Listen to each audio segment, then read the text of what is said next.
शब्द स्वरांचे बनती गाणे, साजनवानंद तराणे, रसिकांची ही जुळते नाते घडते जेव्हा सुरेल गाणे. कसे हे घडते मनात येते, भेटू बोलू ऐकू तयांच्या गोष्टी गाण्यांच्या, गोष्टी गाण्यांच्या.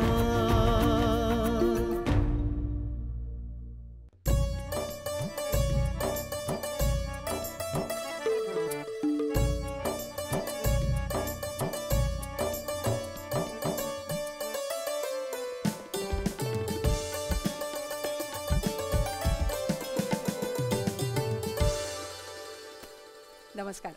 गोष्टी गाण्यांच्या कार्यक्रमात आपल्या सगळ्यांचं स्वागत आहे.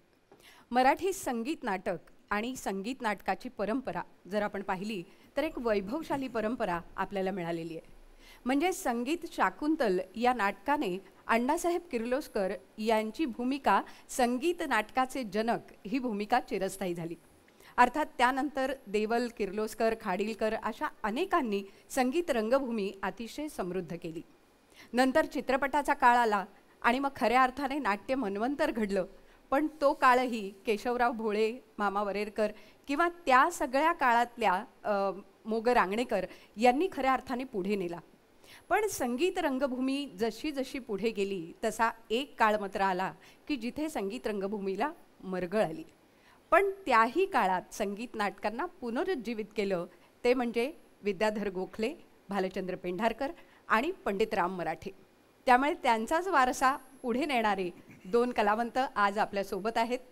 संगीताचा वारसा पुढे नेणारे आणि नाट्य निर्मितीच्या दृष्टिकोनातनं ललित कलादर्शच्या माध्यमातनं अनंत नाटकं, वेगवेगळी नाटकं आपल्यासमोर ज्यांनी आणली, भालचंद्र पेंढारकर यांचे सुपुत्र, संगीत नट गायक ज्ञानेश पेंढारकर आज आपल्यासोबत आहेत. ज्ञानेश, स्वागत आहे. आणि अर्थातच संगीत भूषण पंडित राम मराठे यांचे सुपुत्र आणि स्वतः उत्तम गायक, नट, निर्माते आणि खगोलशास्त्राचा विशेष अभ्यास असणारे मुकुंद मराठे आज आपल्यासोबत आहेत. मुकुंद, नमस्कार, स्वागत आहे. खरं तर संगीत नाटक म्हटल्यानंतर आपण जर ही परंपरा पाहिली आणि संगीत नाटकांविषयीच आपण बोलणार आहोत तर नांदीने आपल्या मैफिलीची सुरुवात करूया. ऐकूया.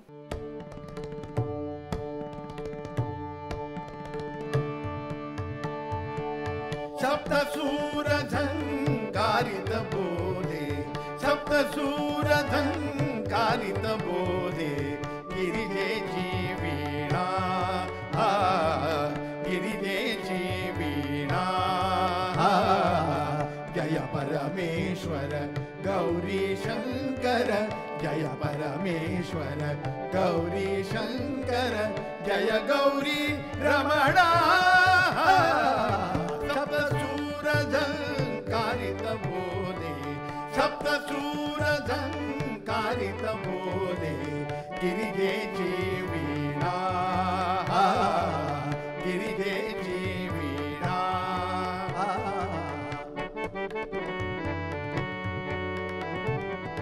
भक्तिरसाची निर्मळ गंगा, भक्तिरसाची निर्मळ गंगा, वदे खळखळा धवल तरंगा, वदे खळखळा धवल तरंगा. जय गंगाधर गिरिजा रंगा, जय गंगाधर गिरिजा रंगा, जय मंगल सदना, जय मंगल सदना. सप्तसूर झंकारित बोधे, सप्तसूर झंकारित बोधे, गिरिजेची वीणा, गिरिजेची वीणा.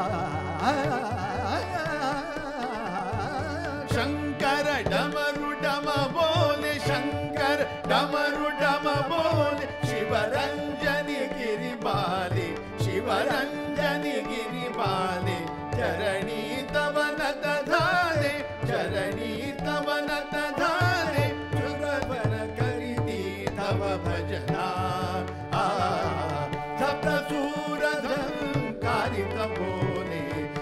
सप्तसूरझंकारित बोले गिरिजेची वीणा गिरिजेची वीणा जय परमेश्वर गौरी शंकर जय परमेश्वर गौरी शंकर जय गौरी रमणा सप्तसूरझंकारित बोले सप्तसूरझंकारित बोले गिरिजेची वीणा गिरिजेची वीणा गिरिजेची वीणा गिरिजेची वीणा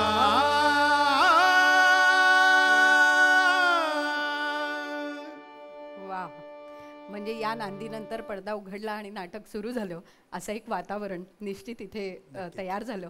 पण जय जय गौरी शंकर हे नाटक आणि त्यातली ही नांदी म्हणजे आजही जेव्हा आजच्या काळातल्या तरुण पिढीला जेव्हा संगीत नाटक म्हणजे काय हे जर सांगायचं असेल तर या नांदीने नक्कीच सुरुवात करायला आवडेल. पण मुकुंद मला सांग की त्या वेळेला याची जी रेकॉर्डिंग झाली किंवा गाणी कशी तयार झाली तर त्याबद्दल काय सांगशील? 1967 मध्ये 14 ऑगस्टला हे नाटक आलं आणि साधारणतः त्यावेळी माध्यम आकाशवाणी होतं. बरोबर. त्यामुळे HMVने रेकॉर्ड काढल्या की ते नाटक आणखीन लोकांपर्यंत पोचायचं. अर्थात हे नाटक जेव्हा सुरू झालं तेव्हा सलग 7 प्रयोग झाले होते आणि सगळे हाऊसफुल होते. पहिल्याच दिवशी 3 शो ना ज्ञानेश बिर्ला मातोश्रीमध्ये आणि सगळे हाऊसफुल झाले होते. आणि मग त्याचं रेकॉर्डिंग HMVच्या फिरोजशाह मेहताच्या स्टुडिओमध्ये रोडवरती झालं आणि श्रीनिवास खळे वगैरे त्या रेकॉर्डिंगला होते. संगीतकार वसंत देसाई. सकाळच्या सत्रामध्ये सप्तसूर झंकारिता बोले हे रेकॉर्डिंग झालं आणि अप्रतिम नांदी 7 मिनिटं साधारणतः ते रेकॉर्डिंग होतं.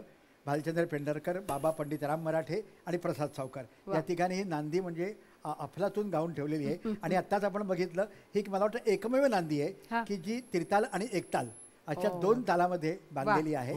आणि वसंत देसाईंनी अतिशय सुंदर चाल तिलक कामत रागावरती केली. त्याचा एक वेगळा किस्सा आहे की सकाळच्या सत्रामध्ये सप्तसूर झंकारित बोले ध्वनिमुद्रण झालं.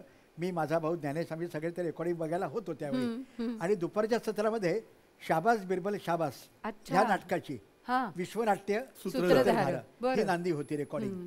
आता सकाळची नांदी एवढी जबरदस्त रेकॉर्डिंग झाली होती तर दुपारचं जी चाल होती थोडी त्याच्या मनाने शांत प्रकृतीची होती.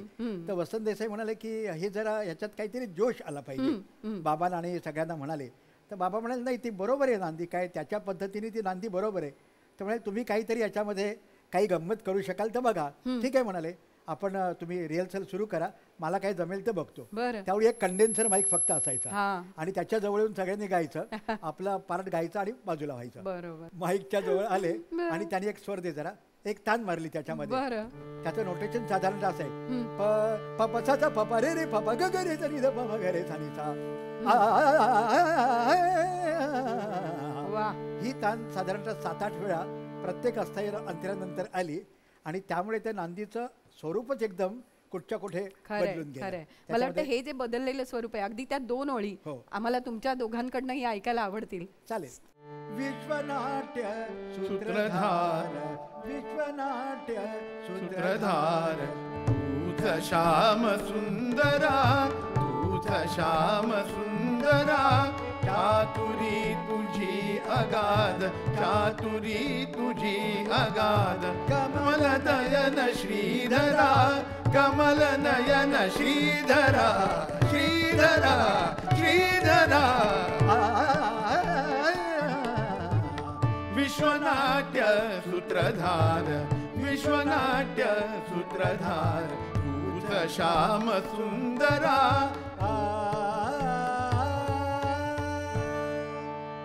वा. आणि ही नांदी सुद्धा तितकीच गाजली. म्हणजे एकाच शाबास बिरबल शाबास म्हणजे एकाच वेळेला एकाच दिवशी 2 वेगवेगळ्या पद्धतीचं गाणं गायची ताकद खरं तर या कलावंतांमध्ये होती.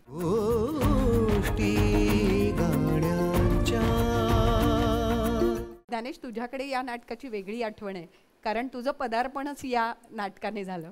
जय जय गौरी शंकर. जय जय गौरी शंकर 66 साली आता प्रयोग झाला. बरोबर. आणि 67 साली या नाटकात मी पदार्पण केलं 15 मार्चला. बरोबर आहे, बरोबर आहे. आणि माझ्या आजोबांची 15 मार्चला पुण्यतिथी होती. त्यानिमित्ताने वडिलांनी मला नारदाची भूमिका दिली, छोटा नारद. माझ्या आजोबांची त्या काळामध्ये नारदाची भूमिका गाजली होती, हं. त्यानंतर वडिलांची गाजली होती, आणि तिसरी पिढी म्हणून वा. मला म्हणजे अण्णांनी आतून नारायण नारायण म्हटलं आणि मी लोकांना वाटलं हाऊसफुल प्रयोग होता. हं, हं, लोकांना वाटलं की अण्णाच येतील ना, मी सगळं रमारम बरं. म्हणत, श्रीरंग गाणं म्हणत, हं. पण मी आलो. आणि गंमत म्हणजे या गाण्यात मी गाणार आहे हं. हे फक्त गोविंदराव पटवर्धन, दाभोळण्या पारसेकर, मधु बर्वे, अच्छा. आमच्याकडे मेकअप पण होते शांताराम विचारे आणि अण्णा.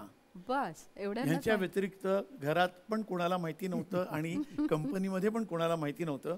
मी कंपनीत यायचो, नारदाचा वेश केला होता, याला आवडे म्हणून असंच वाटलं होतं, पण जाऊन गाईन हे त्यांना माहिती, कोणालाच माहिती नव्हतं. मला वाटतं ज्ञानेश त्याच्यानंतर वसंत देसाईंनी तुला त्यांचा तानपुरा भेट दिला होता. आणि वा. वसंतराव देसाई वा. त्यांची पद्धत होती, समोर बसून नाटक नाही पाहिजे, बरं. ते विंगेत उभं राहून पाहिजे आणि आतून मोठमोठ्याने दाद द्यायचे. अच्छा. त्यांनी मला गाताना पाहिल्यानंतर ते इतके खुश झाले. वा. आणि त्यांनी मला एक लहानशी तंबोरी, हं, हं. ती मला त्यावेळी सप्रेम भेट दिली, आजही वा. माझ्याकडे आहे ती. वा. आणि या नाटकात अजून एक आठवण सांगतो. या नाटकाचं वाचनाचा मुहूर्त, हं, हं. नाटकाचा नाही, हं. तो वाचन. वाचनाचा हां. मंगेशीला गोव्याला झालेला, बरं. मंगेशीच्या देवळातच, हो. आणि त्याचा नारळ माझ्या हातून वाढवला गेला होता. वा वा वा. किती संदर्भ कसे असतात बघा. आणि आज मला वाटतं हे सगळे संदर्भ पुन्हा एकदा जागे होणार आहेत. एवढंच नाही, मी हा. कोल्हापूरला वगैरे दौऱ्यावरती बाबांबरोबर जायचो ना, हा. तर मला अण्णांची गाणी आणि गायकी आवडायची. बरं. तर मी अण्णांच्या शैलीनेच म्हणायचो. तर अण्णा म्हणाले, "अरे तू माझी नक्कल करतोयस का गातोयस?" म्हटलं, "नाही, मला तुमची गायकी आवडते, पण अच्छा. म्हणाले रामभूंचं पण तू गातोयस आणि माझं पण छान गातोयस." ते सगळी गाणी वा. आम्ही लहानपणी म्हणायचो. पण तुम्हाला दोघांनाही अनेक मोठ्या सगळ्या म्हणजे मुळात दिग्गज कलावंतांच्या घरात तुमचा जन्म झाला आणि अनेक दिग्गजांना तुम्हाला खूप म्हणजे जवळ अगं भातुकलीचा खेळ म्हणून आम्ही पडदा ओढायचो अय्यो. आणि नांदी म्हणायचो आणि तबल्याला बाबा असायचे अरे. आणि अनाऊन्स करायचे, "आता मराठी परिवार आपल्या समोर गौरीशंकर वा, वा, वा, करताय, वा. सगळ्यांनी शांत बसा." किती छान. म्हणजे ते चित्र आज डोळ्यासमोर आलं. पण जय जय गौरीशंकरचे जवळपास 2000हून जास्त प्रयोग झाले आणि रामभाऊंचंही त्यातलं निराकार ओंकार प्रश्नच नाही. खूप गाजलं. खूपच. पण त्याचबरोबर प्रसंगावधान सुद्धा, म्हणजे फक्त रामभाऊ गायक नव्हते, ते गायक नट होते, त्यामुळे प्रसंगावधान सुद्धा त्यांच्याकडे खूप होतं. मुळात काय माहितीये का, लहानपणापासून व्ही शांताराम, मेहबूब, हो. आज फत्तेलाल असे उत्तम दिग्दर्शकांकडे काम केल्यामुळे त्यांना एकूणच रंगभूमीचा आणि चित्रपटाचा अनुभव चांगला होता. बरोबर. अचानक काही जर का घडलं तर कसं बोलायचं, काय करायचं, हा. त्याचाच किस्सा एक सांगतो बरं. छानपैकी. बरं. जय जय गौरीशंकरचा शिवाजी मंदिरला प्रयोग होता बरं. आणि निराकार ओंकार बाबा शांत अशा ह्याच्यामध्ये म्हणून म्हणतात, नोमतोम दुर्पट शैलीमध्ये, आणि म्हटलं त्यांनी, आणि त्यांच्या पायात खडावा घालून ते पुढे चालायला आले. गाणं संपल्यानंतर बघतात तो पायाच्या खडावांचा बेल्ट पट्टा तुटलेला. अच्छा. बरं. आता काय करायचं, हा. नाटकाची सुरुवातीलाच हे घडलं हो, होतं, हो. काही कळेच ना, पण ते आणि ते तसेच आले, उठून चालायला लागल्याशिवाय प्रवेश पुढे जात पुढे जात नव्हता. नाही. बरोबर. तेवढ्यात अण्णा पेंढारकर म्हणजे नारदाची एंट्री होते हा. आणि अण्णा आले, महादेवांच्या बाजूला उभे राहिले. त्यांच्याही लक्षात आलं अण्णा काही बोलणार, कारण ते निर्माते. त्याच्यात बाबा आधीच सुरू झाले. हा. महादेव शंकर म्हणाले, "नारदा, बरेच दिवस तुम्हाला म्हणत होतास माझ्या खडावा तुला पूजेला पाहिजेत म्हणून, घेऊन जा या खडावा." वा. पेंढारकर पण बघत राहिले. ते म्हणाले, "आता काय करायचं?" त्याने त्या खडावा घेतल्या हा. आणि ते निर्माता हम्म. आणि एकदम कणखर निर्माते, त्यांच्याकडे आत आणखी ट्रंकेमध्ये एक जोड होता. स्टेपनी खडावा होत्या. बरं. त्याने त्या ह्या ठेवल्या आणि त्या खडावा बाहेर घेऊन आले हा. आणि म्हणाले, "महादेवा, या खडावा देखील, पादुका देखील आपण पावन करून द्या." अरे वा. म्हणजे रसिकांना पण एवढं कळला तो प्रसंग, बरं. पण पुढे नाटक नेताना कसं करायचं. खरंय खरंय. म्हणजे असे कितीतरी प्रसंग मला अगदी, वाटतं अगदी. घडले असतील. पण आपण या नाटकामध्ये अजून हा. की मंगेशीला प्रयोग झाला ज्यावेळी, होय. तर बाबांचं हे गाणं आता जे म्हणणार आहे, तर पहिली एंट्री जी काही केली होती म्हणजे पुष्यगांचं नेपथ्य होतं, बरोबर. आणि रामभाऊ जे दिसले तर लोक इकडे समोर बघायचे हा. आणि उजव्या त्याला बघायचे की तिकडे मंगेशीची मूर्ती दिसते आणि इथे रामभाऊ दिसत आहेत, अरे आणि दोन्ही ठिकाणी मंगेशीच आहेत. म्हणजे किती इतकं- सुंदर. आणि म्हणजे शंकर कसा गाईल तर रामभाऊंसारखाच. वा वा. आणि आम्हाला पद पण त्यांनी तसंच दिलं होतं. ऐकव. ऐकूया आपण. हे ना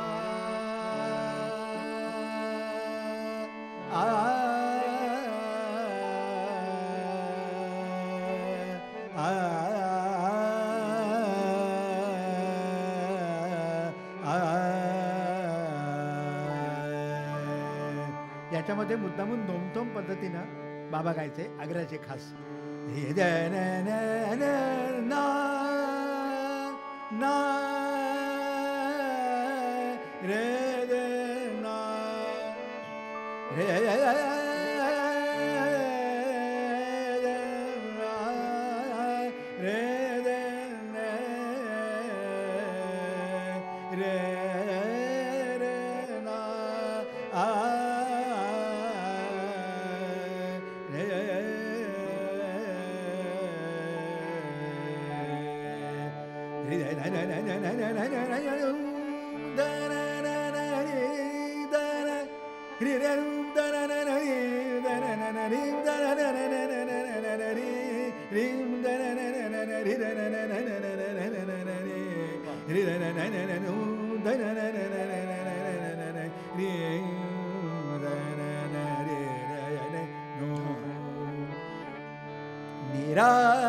निराकार ओंकार निराकार ओंकार साकार झाला साकार झाला तये विश्व संसार तये संसार हा रंगविला हा रंगविला निराकार ओंकार निराकार ओंकार निराकार दिले रम्य चांचल्य सौदामिनीला दिले दिव्य मांगल्य मंदाकिनीला दिली चारुता प्रीता दिली चारुता प्रीत साऱ्या जगाला निराकार ओंकार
तुला गंमत सांगतो. हा आत्ता माझा थोडा आवाज मला त्रास देत होता. हा बाबांनी सांगितलं होतं हा एक तर आवाजाला त्रास असेल हा तर गंधर्वांची किंवा बाबूजींची गाणी म्हणायची. म्हणजे ती गाणी म्हणजे हा. आवाजाला सर्व्हिसिंग आहे. ओ वा. आणि नोमतोम केल्याने माझा आत्ता आवाज सुटला. म्हणजे आत्ताचा अनुभव तुला सांगतो. जस्ट किंचित खर आली होती. नोमतोम केल्याबरोबर ती जाते. हा रियाजाचाच एक साधनेचा भाग आहे. बरोबर आहे. आणि आता बिलावरून मी तुला गंमत सांगतो. मी काही थोडंसं लिहितो. असं बिलावलमध्ये गाणं म्हटलं, एकाने विचारलं बिलावल म्हणजे काय हो? म्हटलं रागाना काही अर्थ नाहीये, पण याच्यात तुम्हाला मला एक अर्थ सापडला तो सांगतो. बिलावल, बी लावलं. बरं. बरं.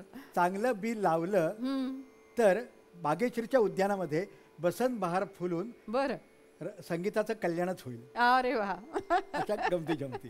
बरोबर आहे. पण खरंच आहे, हा पाया मजबूत आहे तुमचा. या. आणि त्यामुळे मला असं वाटतं की जसं तू आता म्हणलास की खर वाटली, नोमतोम केलं आणि त्यातनं आपल्याला बाहेर पडता आलं. गोष्टी गाण्यांच्या. जसं आता उल्लेख केलास की अण्णा पेंढारकर हे निर्माते. हो.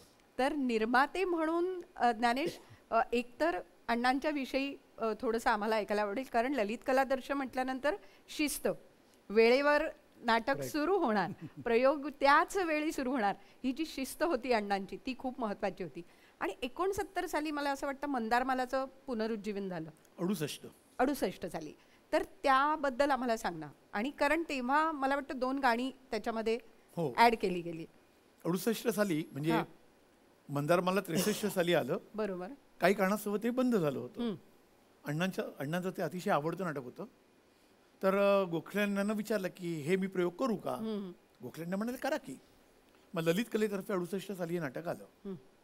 टीम तीच होती, फक्त त्यात अण्णा काम करणार मंदारच्या मित्राचं काम, मकरंदचं. मकरंदचं काम करायला. आता अण्णा आल्या म्हटल्यानंतर 2 गाणी येणार, हे गाणी येणार. बरोबर. तर तशी जागा नव्हती, कारण म्हणजे आधीच्या त्या व्यक्तिरेखेला गाणं ते नव्हतं. प्रोज होतं. बरं. मकरंद ही बरं. भूमिका. तर आता अण्णा म्हटल्यानंतर एक गाणं काहीतरी रामभाऊंनी तयार केलं. अण्णा म्हणायचे नाटकामध्ये. त्यानंतर काय झालं की असं मगाशी म्हणाला की HMV लगेच नवीन नाटक आलं किंवा काही नवीन घटना घडली की लगेच त्या नाटकाची रेकॉर्ड काढायची वेळ आली. त्यामध्ये ज्योत्स्नाताई मोहिलेच्या जागी जयमलाबाई शिलेदार बरं. या काम करत होत्या. आणि त्यामध्ये दुसऱ्या अंकात गौरी बैरागी भैरव मधलं जय गौरी हरा. जय गौरी गौरी हरा हरा. हे गाणं जयमलाबाई गाणं होत्या. आणि दुसऱ्या साईडला मधुरा नना हुसेनी कानडा म्हणून अण्णांसाठी खास रामभाऊंनी वा. वजेबोनच्या वदेबोनच्या वदेबोनच्या पद्धतीने पद्धतीने. चाल बांधली होती. आणि त्याप्रमाणे रेकॉर्डिंगला गेले. मधुरा नना गाणं रेकॉर्ड झालं. पण काय झालं कळलं नाही, तर मला माहिती नाही एक्झॅक्टली काय झालं. हां. पण जयमलाबाई रेकॉर्डिंगला पोहोचू शकल्या नाही. अच्छा. आता काय करायचं? हां. आणि तेव्हा ते रेकॉर्डची एक बाजू आणि 2 बाजू हो, असा. दोन्ही हां. 78 RPM ची रेकॉर्ड असायची ती. बरोबर. 3-3.25 मिनिटाची असायची. तर मग काय करायचं? गोखल्यांना होते, रामभाऊ होते रेकॉर्डिंगला. तर काय करायचं? तर रामभाऊ म्हणाले की एक काम करा ना, वधेबोनची कुठली तरी नाटकामध्ये एक वधेबोनची बंदिश अण्णा म्हणायचे, अच्छा. वैजयंती रागातली. बरं. आणि रामभाऊ तबल्याला बसायचे. अच्छा. तो एक प्रवेश थोडासा गोखल्यांनी इम्प्रोवाइज केला होता. बरं. बरं. अण्णा रामभाऊ म्हणे की तुम्ही म्हणा ती. तर अण्णा म्हणाले की नाही, कारण त्याची मला तालीम मिळालेली नाहीये, ऐकून होतो मी. बरं. आणि नाटकापुरतं चालून जाईल, पण तालीम नसेल आणि कोणी जर ऐकली आणि म्हटलं चुकीचं म्हटलंय, तसं नको व्हायला. मग काय करूया? मग रामभाऊ म्हणाले की ते संगीत दिग्दर्शकच होते, तुम्ही वधेबोनवरती ना त्या काळातल्या सर्व लोकांचं प्रेम, या सर्व गवया म्हणजे कुमारजी असू देत हो. किंवा गजानन बुवा जोशी असू दे, बरोबर. रामभाऊ असू दे, त्यांचे हिरो म्हणजे वधेबुवा. तर ते म्हणाले की वधेबुवांची कुठली तरी बंदिश म्हणा, आपण त्याच्यावर एक पद करूया, म्हणजे नवीन करूया. तर बरं. अण्णा म्हणाले कसं काय? हां. तर गोखल्यांना होते. रामभाऊ म्हणाले आपण तिघच आहोत, बरोबर. कोणाला माहिती आहे काय नाटकात आहे नाहीये, बरोबर. रेकॉर्ड आता निघाली नाही हो. तर ही रेकॉर्ड निघणार नाही पुन्हा, बरोबर. मग पुढे काय होईल माहिती नाही. त्याप्रमाणे यांना वेगवेगळ्या बंदिशी ऐकवत होते, काही पटत नव्हत्या. आणि मग अड्डांनी वेगवेगळ्या बंदिशी म्हणून दाखवल्या. त्यातली एक संगम केदार या रागातली बंदिश अड्डांनी ऐकवली, रामभाऊंनी पास केली. ती अशी होती,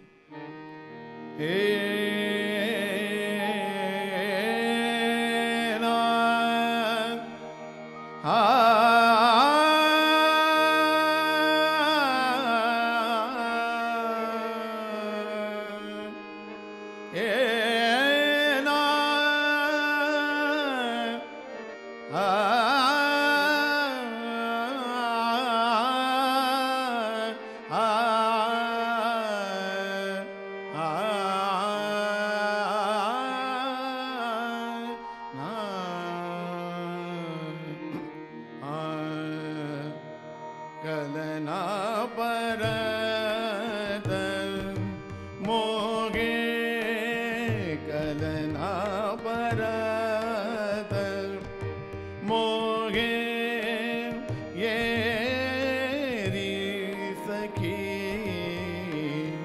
जब से गए मोरी सुध गुनलिनी कलना परत मोगे कलना परत. गोखल्यांनी ऐकली. रामभाऊंनी म्हणाले ठीक आहे. ताबडतोब याच बंदिशीवरती गोखल्यांनी शब्द लिहिले. कारण नाटकाला काय या लाईमध्ये गाणं पण परिणामकारक त्याच्यावरती अण्णांनी ती बघितली आणि अण्णांनी हीच बंदी म्हणजे जी लिहिली गेली होती गोखल्यांनी मुखडा लिहिला गेला होता तो म्हणून दाखवला. पुन्हा झपतालच जननन बाजे बाजे जननन बाजे बाजे बाजे घुंगरू बांध घुंगरू बांध बाजे घुंगरू बांध घुंगरू बांध मोरे घर आए आए साजनवा जननन बाज. ही म्हटल्यानंतर रामभाऊ म्हणाले की मुखडा छान जमलेला आहे पण त्याच्यात मी थोडासा फरक करतो. आणि त्यामुळे ठीक आहे ते संगीतकारच होते. त्यांनी डग्गा घेतला आणि हीच बंदिश म्हणजे मुखडा त्यांनी त्रितालात बांधला तिकडच्या तिकडे ऑन दी स्पॉट.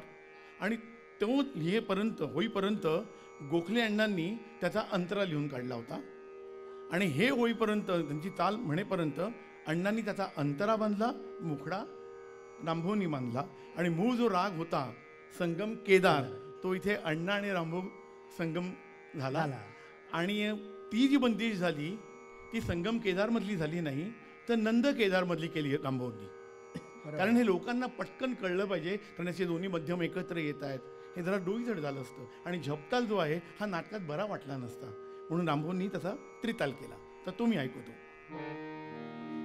जननन बाजे बाजे जननन बाजे बाजे जननन बाजे बाजे बाजे घुंगरू बांध घुंगरू बांध बाजे घुंगरू बांध घुंगरू बांध मोरे घर आए आए साजनवा मोरे घर आए आए साजनवा जननन बाजे बाजे जननन बा. अण्णांनी अंतरा बांधला. कली कली में झूमे मधुबा कली कली में झूमे मधुबा डार डार पर बोले पिहरवा डार डार पर बोले पिहरवा कली कली में झूमे मधुबा कली कली में झूमे मधुबा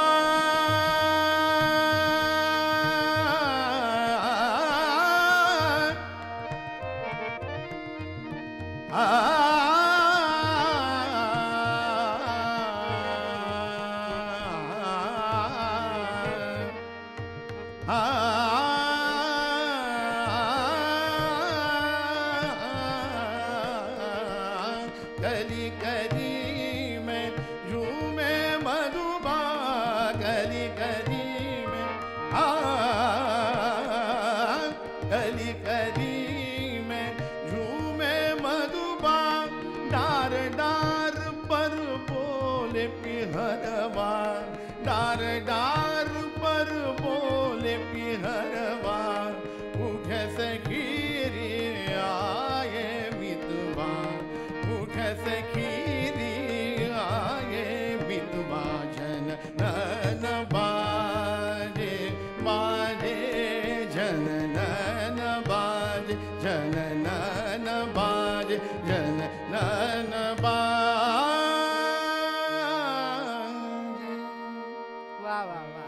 पण मग ही ही दोन दोन अण्णांची, गाणी हा. झाली तर मग ती नाटकात नाही, काय ही केलं? रेकॉर्ड निघाली. अच्छा, गाणं एकच म्हटलं जात होतं, बरं, पण ही त्यावेळी कामगार विश्वामध्ये एवढी प्रसिद्ध झाली, जननन बाजे दोन्ही गाणी. बरोबर. लोक विचारायला लागले की अरे नाटकात गाणं कुठे आहे. आता पोल उघडायची वेळ आली. म्हणजे उलट झालं.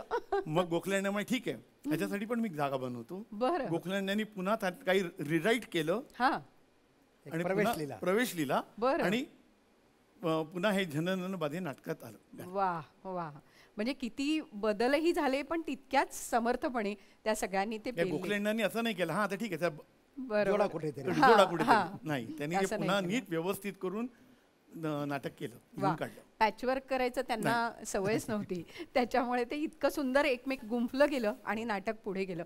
म्हणतात ना, संगीत नाटकात गाणं हे नाटकाचा आशय कथानक पुढे नेणारं पाहिजे, तसं हे म्हणून तर घडलं. पद म्हणतात ना, म्हणून तर पद म्हणतात. पाऊल पुढे नेतं. अरे वा. गोष्टी गाण्यांच्या. रामभाऊंचं गाजलेलं गाणं म्हणजे खऱ्या अर्थाने घरोघरी रामभाऊ पोचले ते जयशंकरा. बरोबर आहे. आणि मला असं वाटतं 2,000 वेळा वगैरे जास्त 4,000 वगैरे वेळा. साधारणतः 1200 प्रयोग आणि प्रत्येक मैफलीमध्ये साधारणतः 3-3,500 मैफलीमध्ये म्हणजे 4,000च्या आसपास त्यांनी ते गाणं म्हटलेलं आहे. आणि अनेकदा त्यांना विचारायचे तुम्हाला हे गाणं म्हणून कंटाळा नाही का आला, बरं. किंवा दरवेळी म्हणायचं कोणी सांगितलं की फरमाईश आली की, ते म्हणाले मातृगण आहे माझं वा. ते आईचं गाणं आहे किंवा आईवरचं प्रेम आहे माझं त्या गाण्यावरती, तिला आपण कधी विसरतो का. अरे. त्यामुळे त्या मातृगणाला मी कधी विसरू शकत नाही. अगदी छोटी छोटी लहान मुलांनी तरी फरमाईश केली. बरं. पुण्याला बाबा चारुदत्त आपले 8-10 वर्षाचे होते. हा. आदल्या दिवशी प्रयोग केला आणि आपले बुवांकडे गेले होते आणि आपले स्वामी म्हणाले हे रामभाऊ मराठे बरं का. चारू म्हणाला की हो काल बघितलं जयशंकर तुमचं. अच्छा. रामकाका म्हणता का परत गाणं. हा. तो पहिल्यापासूनच बिंदास होता असा चारू. त्यांनी सांगितलं बरं लगेच त्यांनी बाबा म्हणाले म्हणतो की, हा. आणि लगेच त्याच्याकरता म्हटलं. वा. असाच प्रसंग देवरुखला झाला होता. हा. तो तर फारच हृदयद्रावक आहे. नाटक संपलं साधारणतः 2:30-3 वाजता रात्री. आणि तिकडे कारण कोकणात मध्ये नाटकं उशिरा सुरू होतात, बरोबर. 10:30-11 वाजता. नाटक संपल्यानंतर करमरकर म्हणून एक गृहस्थ भेटायला आले आणि म्हणाले की माझी आजी जी आहे ती साधारण 90-95 वर्षाची आहे आणि तुमचं जयशंकरा बरेच वेळा ऐकते, पण तुम्हाला भेटायची इच्छा आहे. बरं. तर ठीक आहे म्हणाले, आम्ही सकाळी पुढच्या प्रयोगाला गावाला जाण्यापूर्वी तुमच्याकडे येतो. तर प्रसाद सावकार, बाबा, ज्योत्स्ना मोहिले, राजाराम शिंदे त्यावेळेचे निर्माते सगळे कलाकार मंडळी त्यांच्याकडे गेले. आजी खाटेवरती झोपलेल्या होत्या. आल्याबरोबर सगळ्यांनी त्यांना लावून नमस्कार केला आणि आजी म्हणाले तुम्ही राम मराठे का. ते म्हणाले हो. ते म्हणाले माझा नातू सांगत होता की काल तुम्ही ते जयशंकरा बराच वेळ अळवून 15-20 मिनटं म्हटलं, पण मी तर तुमचं कामगार सभेमध्ये ऐकते ते जमते 3 मिनिटाची रेकॉर्ड असते. बाबा म्हणाले आलं लक्षात तुम्हाला काय म्हणायचं ते, तुम्हाला तसं ऐकायची इच्छा आहे का. ते म्हणाले ऐकवलं तर आनंदच आहे. तर बाबांना तिकडे तबला पेटी काहीच नव्हतं. मग आता काय करायचं. बाबा डायरेक्ट तिकडे आत गेले, त्यांच्या स्वयंपाकघरात गेले आणि फडताळमध्ये एक पातेली बघितली मोठी पितळ्याची, साधारणतः पांढरी 4 स्वराची बघितली आणि ती पातेली बाहेर घेऊन आले, मांडीवरती पातेली ठेवली आणि स्वतः ठेका धरून जसं नाटकामध्ये एक 15-20 मिनिटं म्हणतात तसं ते आजीन करता गाणं म्हटलं. ताना आलाप सगळं सकट आणि स्वतः ताल धरून म्हणजे कारण ते तबला वाजवून म्हणायचे. मला पण त्याने डावखरा तबला वादक असल्यामुळे मला पण तसं शिकवलं त्यांनी आणि एकदा सवय केलं की आपल्याला गाता येतं. त्या आजींच्या डोळ्यात अक्षरशः पाणी अश्रू ओघळत होते. हा सगळा किस्सा मला प्रसाद सावकारांनी सांगितला. आत्ताच्या जर का परिभाषेत आपण म्हटलं आत्ताच्या काळामध्ये तर ही लगेच ब्रेकिंग न्यूज झाली असती, सगळ्या चॅनलला आली असती की हे बघा असं असं गाणं म्हटलं आजींसाठी वगैरे. परंतु ही लोकं जगली रसिकांसाठी, रसिकांच्या प्रेमासाठी. आज आम्हाला तुझ्याकडनं जयशंकर एक अजून एक गोष्ट राहिली. बरं. रामभाऊ म्हणा, आमचे वडील म्हणा, त्यावेळेतले गाणारे. हा म्हणाला की आज जाऊन कुठला तरी डबा बघितला पांढरीचारच्या जवळपास, यांना खालून काही वेळा समजा सूर नाही मिळाला, तंबोऱ्याला नाही आहे काही, ते करेक्ट त्या स्वराला पांढरी 4ला लावायचे तंबोरे. लोक लावायचे. खालून सूर नाही मिळाला ना, जो काही सूर असेल त्या सुरात ते गाणं सुरू व्हायचं, खालून मिळो न मिळो. आणि हे मी प्रत्यक्ष पाहिलेलं आहे. आता या नाटकाला तुळशीदास बोरकर, नंतर गोविंदराव पटवर्धनांनी, आता त्यांची लवकरच 21 सप्टेंबरला जन्मशताब्दी सुरू होत आहे. खूप दणक्यात सगळेजण हार्मोनियम वादक करणार आहेत त्यांची जन्मशताब्दी. तर ह्या सगळ्या वादकांचं त्याच्यामध्ये खूप श्रेय आहे, कारण नक्कीच. त्यांनी ते नाटक उचलून घेतलं, विशेषतः गोविंदरावांनी. बरोबर. ऐकूया आपण जयशंकरा.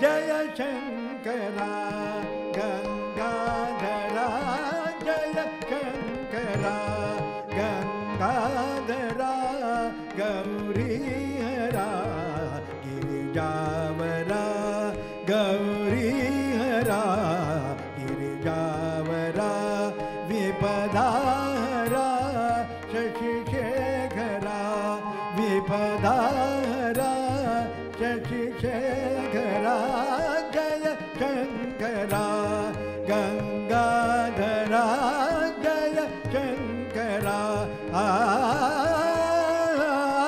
जय शंकरा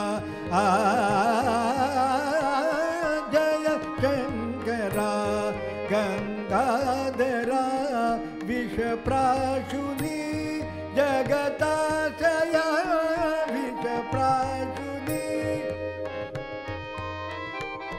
विषप्राशुनी जगताशया, दिदली सुधा करुणाकरा, दिदली सुधा करुणाकरा, जय शंकरा गंगाधरा, जय शंकरा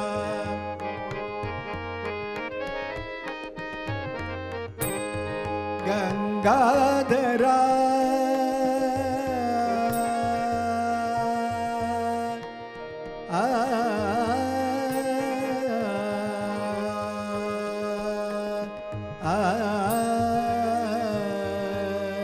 शंकरा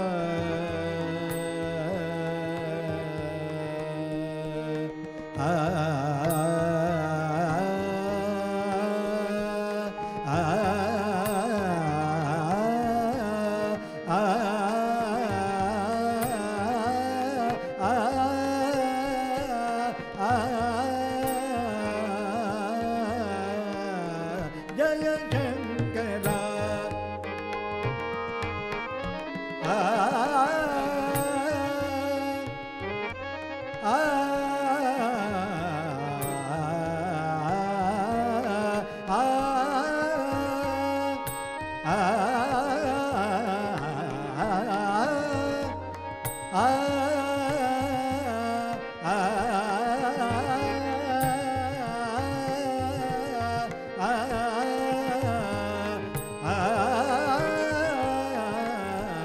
जय शंकरा गंगाधरा, जय शंकरा जय शंकरा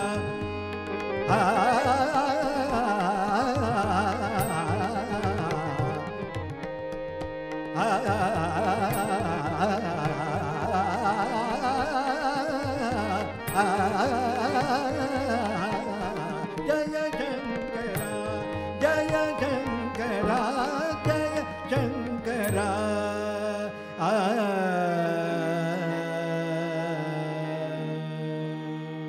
वा. गोष्टी गाण्यांच्या.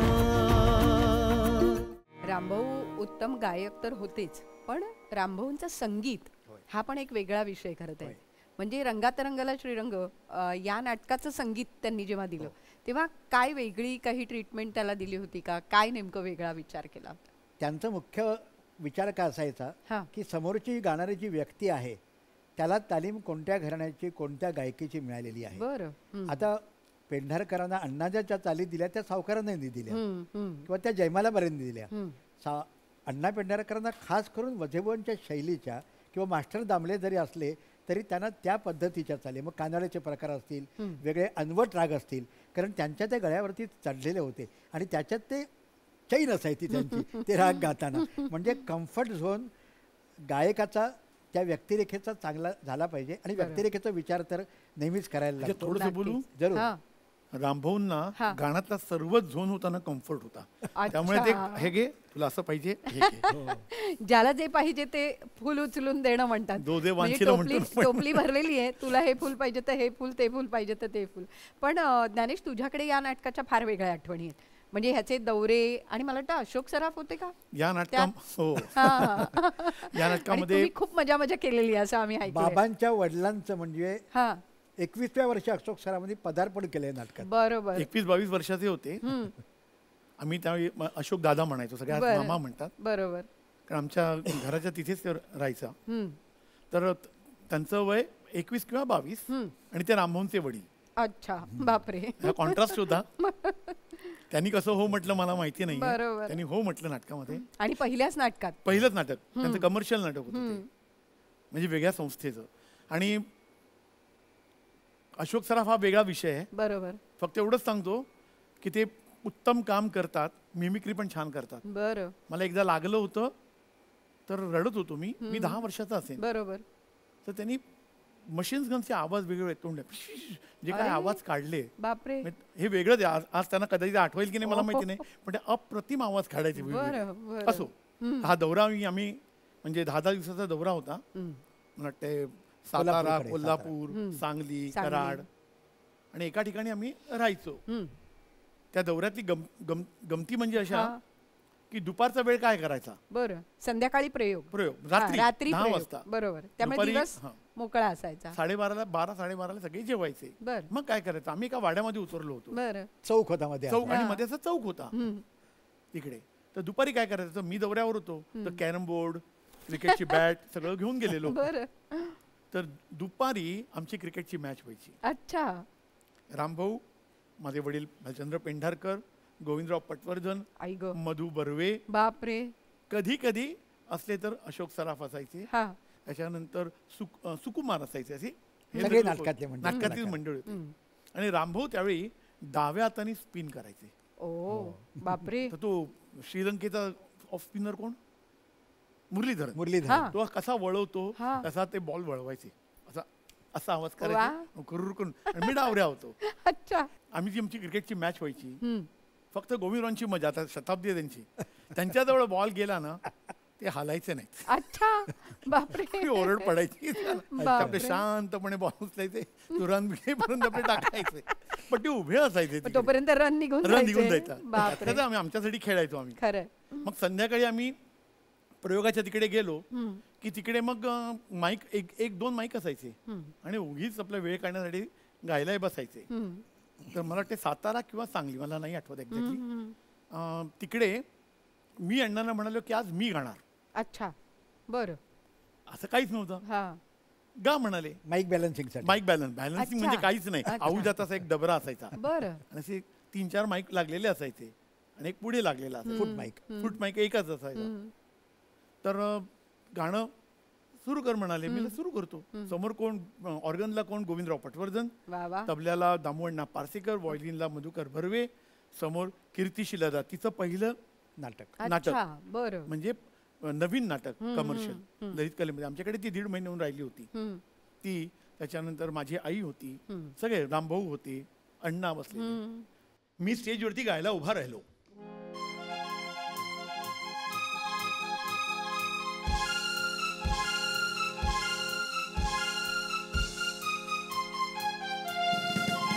जिंदगी एक सफर है सुहाना, यहाँ कल क्या हो किसने जाना. वो जिंदगी एक सफर है सुहाना, यहाँ कल क्या हो किसने जाना. ओडले ओडले ओ, ओडले ओडले ओ, ओडले ओडले ओ, उरड़ी टिरड़ी टिटी टिरड़ी रे, ओडले ओडले ओ, ओडले ओडले ओ, उरड़ी टिरड़ी.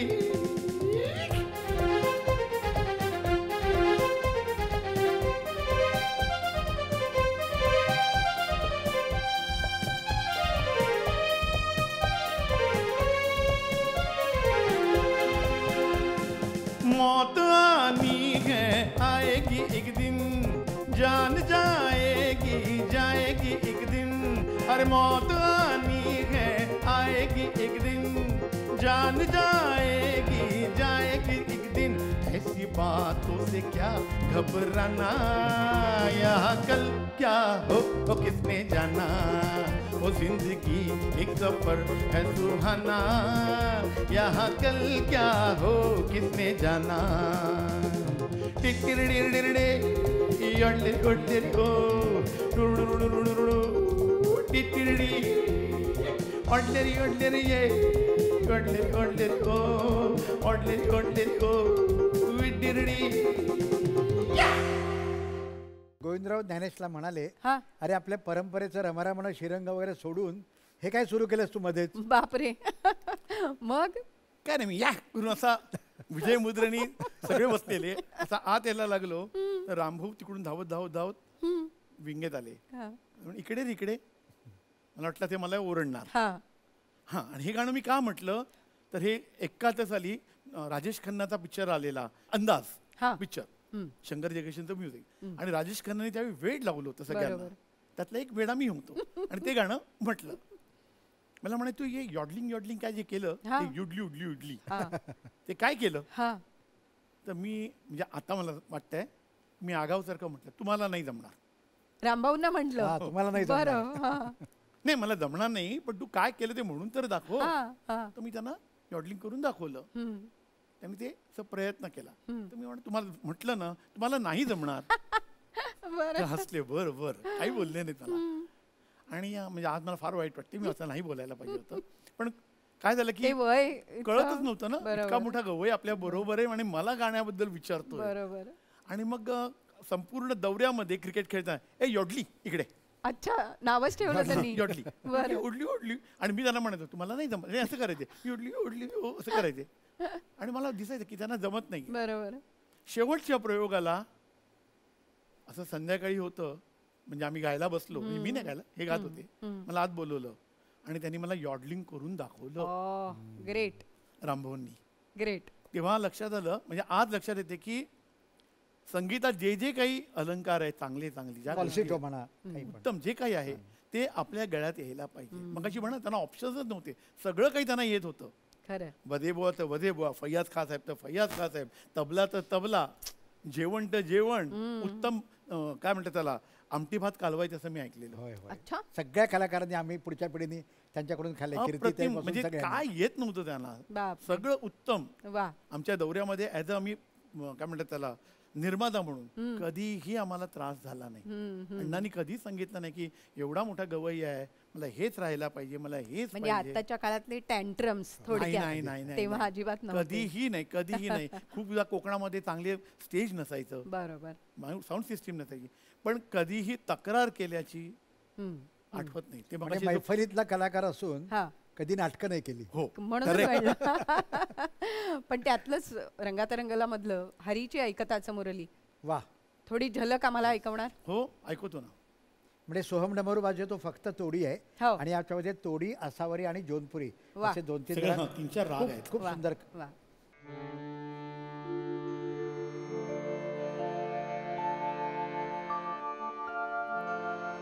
हरीची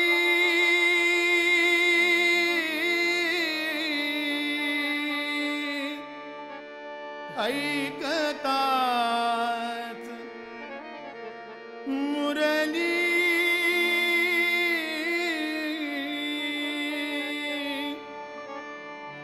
हरीची ऐकताच मुरली हरीची ऐकताच मुरली राधिका राधिकान उरली राधिका राधिकान उरली हरीची ऐकताच मुरली हरीची ऐकताच मुरली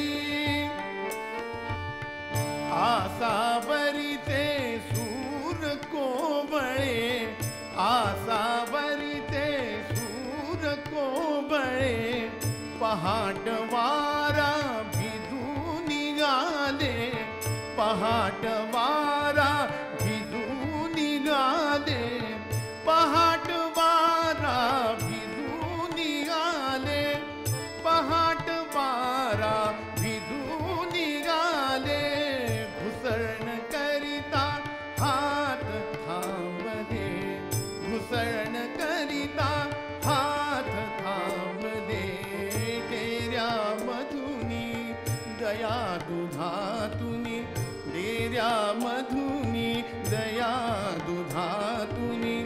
यमुना अवतरली हरीची, यमुना अवतरली हरीची, ऐकतात मुरली हरीची, ऐकतात मुरली.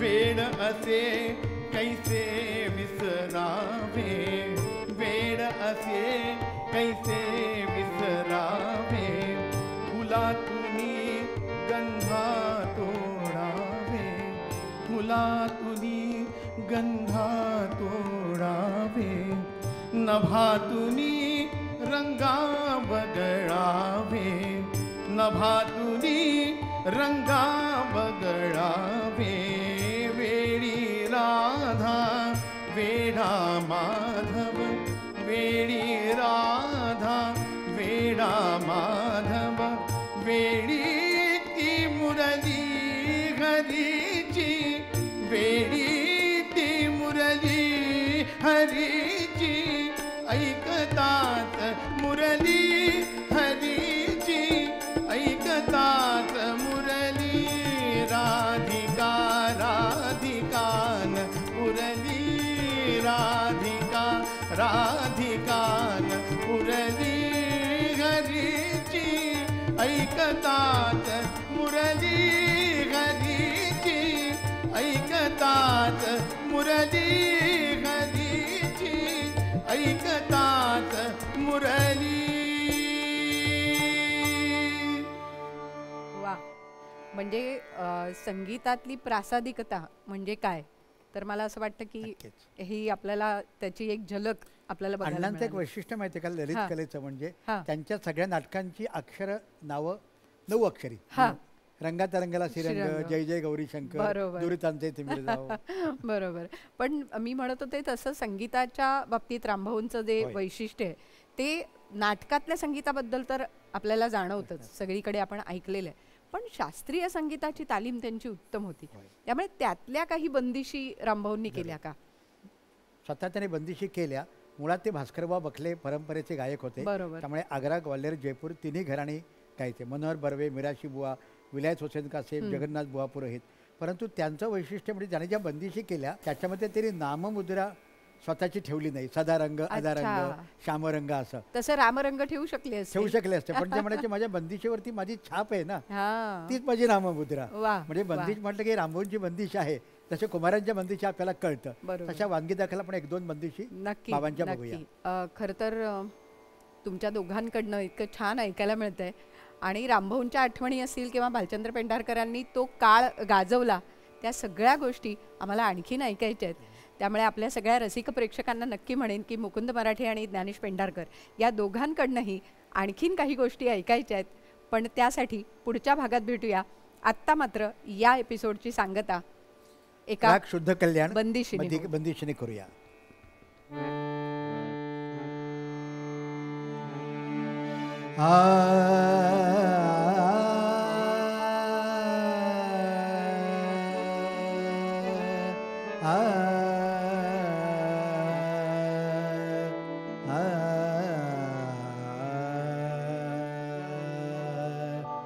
हे महादेव महादेव, हे महादेव महादेव, हे महादेव महादेव, हे महादेव.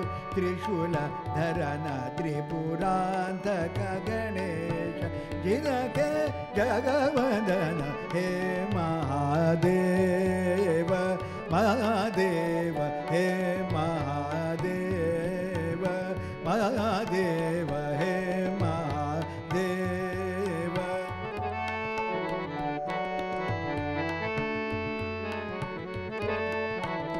हे महादेव पंचदेव पंचानन पूजन, पंचदेव पंचानन पूजन, अबीर कपूरस भाती निर्मल, अबीर कपूरच बाती निर्मल बेलपत्र सो पूजन कमला बेलपत्र सो पूजन कमला करपती मा देव